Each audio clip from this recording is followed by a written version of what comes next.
ചേട്ടാ, ഈ ലുക്കിൽ കാര്യമുണ്ടോ? ഉണ്ടല്ലോ, തീർച്ചയായും ഉണ്ട്. അതാണ്, നമുക്കൊരു ലുക്കില്ല. ആര് പറഞ്ഞു? അതിപ്പോൾ ആരെങ്കിലും പറയണോ? നമുക്കറിയില്ലേ. അല്ല, എന്താണ് ഈ ലുക്ക്?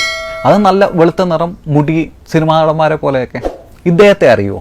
ഇന്ത്യൻ സിനിമയിൽ ഇയാൾ ഉണ്ടാക്കിയതിൻ്റെ അത്രയും ഓളം വേറൊരു നടനും ഉണ്ടാക്കിയിട്ടില്ല. കറുത്ത നിറം വെളുപ്പിക്കാൻ നോക്കിയില്ല, പോയ മുടി വെച്ചു പിടിപ്പിക്കാൻ ശ്രമിച്ചില്ല, ജിമ്മനുമല്ല.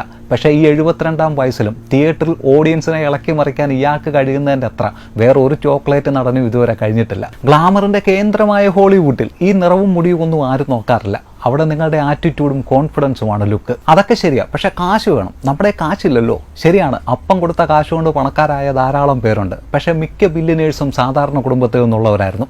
ജെഫ് ബേസോസ് ആമസോൺ തുടങ്ങുന്നത് ഒരു സാധാരണ ഗരാജിൽ നിന്നാണ്.